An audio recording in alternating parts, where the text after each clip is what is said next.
नमस्कार दोस्तों, मैं हूं अस्पित चौहान और आप देख रहे हैं आपका अपना यूट्यूब चैनल। आज की इस वीडियो में लेवल 2 बहाली को लेकर थोड़ी चर्चा करेंगे, क्योंकि बहुत से साथी भी ये कह रहे हैं भी सर आप हमारे साथ इस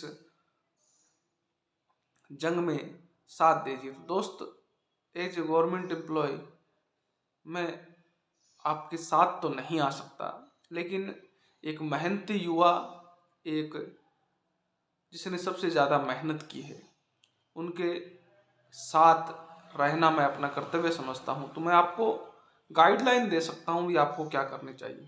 दोस्त, मैंने आपको पहले भी कहा था, मतलब जब पेपर रद्द की घोषणा हुई थी उससे कम से कम 5-7 दिन पहले मैंने एक वीडियो डाला था भी अगर आप इसलिए छुप के बैठे हैं भी लोग आपको ताने मारेंगे, लोग आपको कुछ कहेंगे, क्योंकि आप अगर पेपर रद्द न करने की मांग उठाओगे तो जाहिर सी बात है जो 90धारी हैं, जिनका सिलेक्शन नहीं होगा इस भर्ती में, जिनको ये लगता है, वो आप पर लांछन लगाएंगे और उनकी मानसिकता इस कदर भी गिर सकती है कि वो कुछ भी बोल सकते हैं। जब मैंने 2018 पेपर लीक प्रकरण को लेकर कोर्ट केस और ज्ञापन अभियान और लगभग 10 महीने की एक कड़ी मेहनत करी थी, तो मेरे को ही पता है लोगों ने क्या क्या बोला था। लेकिन मेरा सीधा सा एक स्पष्ट जवाब था भी आपको जहाँ से जांच करवानी है जांच करवा लीजिए, अगर आपको मेरे डॉक्यूमेंट चेक करने हैं तो मेरे डॉक्यूमेंट चेक कर लीजिए, अगर मेरा आपको पीछे का बैकग्राउंड चेक करना है तो वो कर लीजिए, क्योंकि मैं सही था अपनी जगह।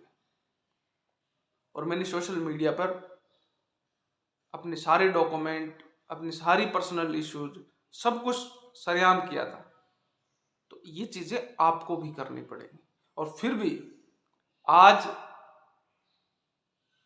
वो लोग ऐसे सोचते होंगे भी इन्होंने तो ऐसे किया है, ऐसे भर्ती रद्द थोड़ी होती है। तो आप उसका रिजल्ट 2021 में देख रहे होंगे।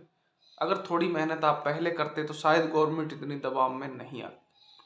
फिर भी चलो, अब भी आप बहुत कुछ कर सकते हैं। आप हर जिला लेवल पर जितने भी जो मेहनती हैं वो अपना एक ग्रुप बनाएं और जिला लेवल पर ज्ञापन अभियान दें। दूसरा, सभी आरटीआई लगाएं। किसको लेकर? रीट 2021 रिजल्ट को लेकर। और कैसे आरटी लगानी है भी हमें ये जानकारी लेनी है भी 110 से नीचे कितने कैंडिडेट हैं पास हुए हैं, 110 से 115 के बीच में कितने हैं, 115 से 120 के बीच में कितने हैं, 120 से 125 के बीच में कितने हैं, 125 से 130 के बीच में कितने, और 130 से 135, 135 से 140 और 140 प्लस कितने कैंडिडेट हैं। इस हिसाब से आपको आरटीआई लगानी है। ये क्वेश्चन लिख के आरटीआई सूचना 2005 के अंतर्गत आपको ये सूचना चाहनी है माध्यमिक शिक्षा बोर्ड, ठीक है। और इसका प्रोसेस कुछ नहीं है, आप इसका प्रोफॉर्मा नेट से भी डाउनलोड कर सकते हैं, ऑनलाइन भी आप लगा सकते हैं। और उस प्रोफॉर्मे को भरकर आपको 10 रुपये का पोस्टल ऑर्डर जो नज़दीकी डाक से मिल जाएगा आपको। अगर नहीं भी मिलता है तो 10 रुपये का नोट भी लगा सकते हैं, उसका नंबर आप उसमें लिख सकते हैं, उसकी फोटो कॉपी करवा के आप उसको रजिस्टर के माध्यम से माध्यमिक शिक्षा बोर्ड रीट कार्यालय भेज सकते हैं। तो वहां से आपको 30 दिन के अंदर ये आंकड़ा मिल जाएगा भी कितने कैंडिडेट पास हुए हैं, कौन से नंबर के कितने कैंडिडेट है, उससे बहुत कुछ हो जाएगा। इसके साथ ही उपेंद्र यादव भाई भी इसके लिए संघर्ष कर रहे हैं भी डेटा सार्वजनिक किया जाए। तो अगर डेटा सार्वजनिक भी हो जाएगा तो भी अपने पास आंकड़े आ जाएंगे। तो ये दोनों चीजें हैं, आप आरटीआई भी लगाइए और लेवल 1 वालों को भी कहूंगा भी आप भी लगाइए, तो आपको पता चले कि वास्तविकता क्या है। ये जब आरटीआई की सूचना अपने पास आ जाएगी तो अपने क्लियर रूप से कह सकते हैं भी धांधली हुई है, नहीं हुई, हुई है तो किस स्तर पे हुई है, पेपर रद्द करना जायज है या जायज नहीं है। उसका फायदा आपको इस कोर्ट प्रक्रिया में भी जरूर मिलेगा। तो इस चीज को अपनाएं। और एक वीडियो जो मेरे पास आया था उसको मैं इस वीडियो के साथ शेयर कर रहा हूं, तो ज्यादा से ज्यादा लोग जुड़े, तभी फायदा होगा। अगर आप ये सोच रहे हैं भी मैं नहीं जाऊंगा तो क्या हो जाएगा, तो सारी दुनिया यही सोचती है।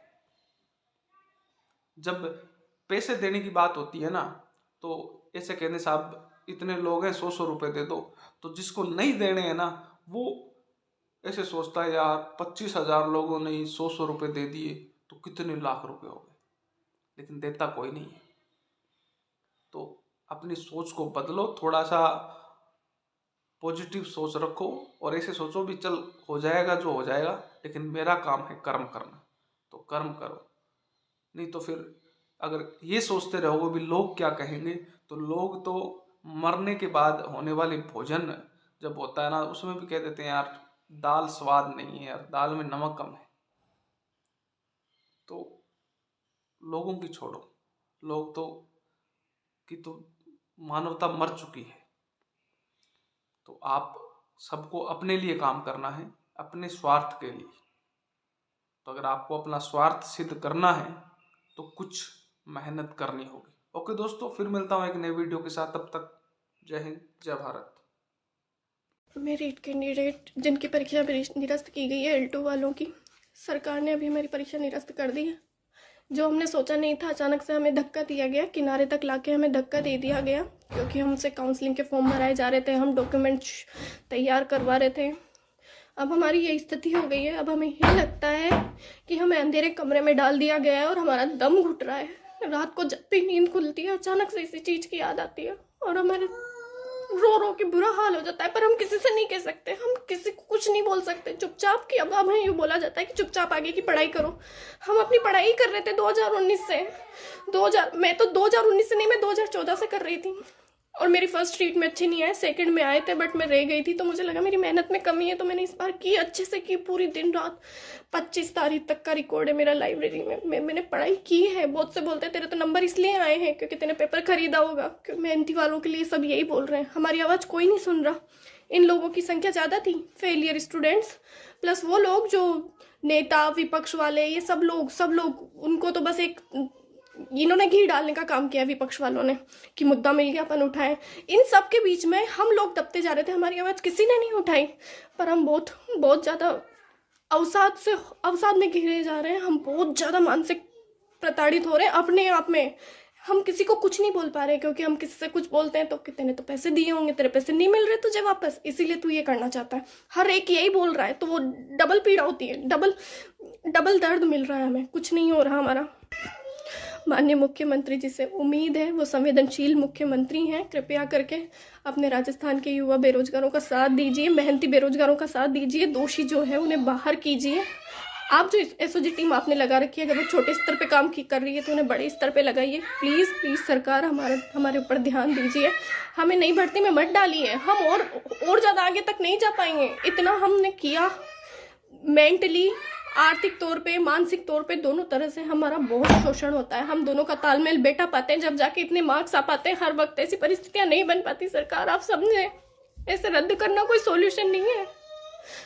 हमने बहुत परिस्थितियां देखी, उसके बाद ये मिला है।